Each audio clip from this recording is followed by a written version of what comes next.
Bonjour. Monumenta, son signe, pour sa 5e édition, l'un des créateurs français les plus reconnus dans le monde, Daniel Buren,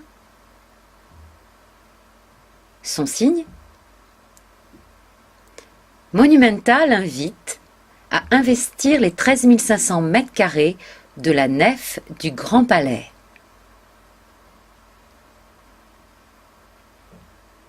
Du 10 mai au 21 juin 2012. La démesure, la beauté, la lumière et l'histoire de cet espace permettent à l'artiste de créer un véritable choc esthétique et physique, une expérience très colorée, à la fois totale, participative et captivante. Pour Monumenta 2012, Daniel Buren transforme le Grand Palais et plonge les visiteurs au cœur d'une œuvre inédite et fidèle à sa démarche exigeante.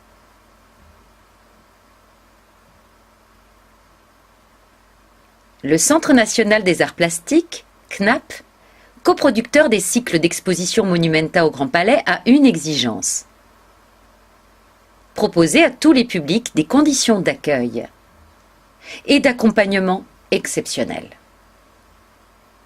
Selon le souhait de l'artiste, cette année, l'entrée dans la nef se fera par la porte nord, avenue du Général Eisenhower. Le reste est encore secret.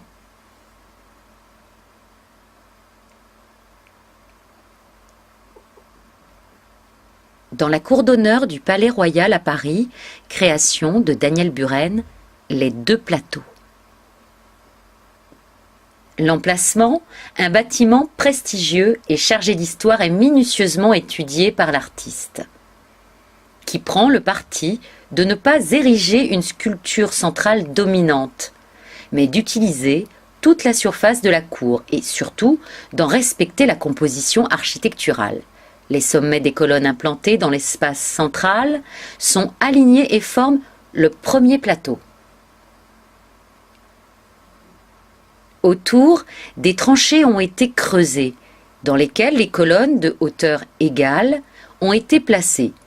Leur enfoncement progressif montre la pente du sous-sol sur lequel circule de l'eau, révélant ainsi le second plateau.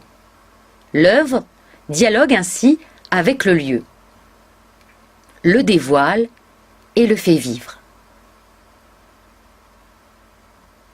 Après une polémique nationale, un arrêt du chantier et une menace de destruction, les 2 plateaux sont finalement achevés en 1986.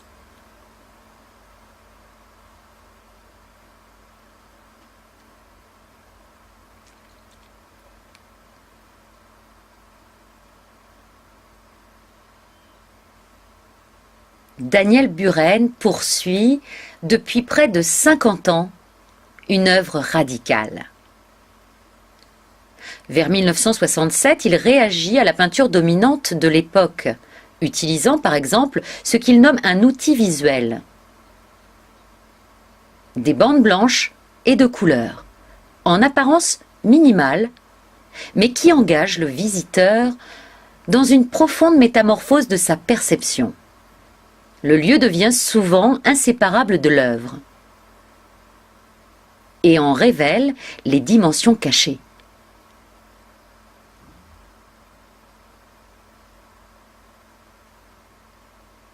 Les modes d'intervention de Daniel Buren ont changé l'appréhension de l'art contemporain.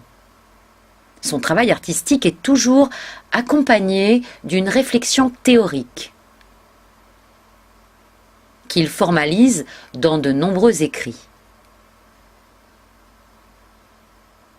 C'est aussi un artiste attaché au sens primordial de la vision, de la couleur ou du plaisir d'expérimentation. Tout ceci est offert au spectateur et lui a assuré la faveur du grand public.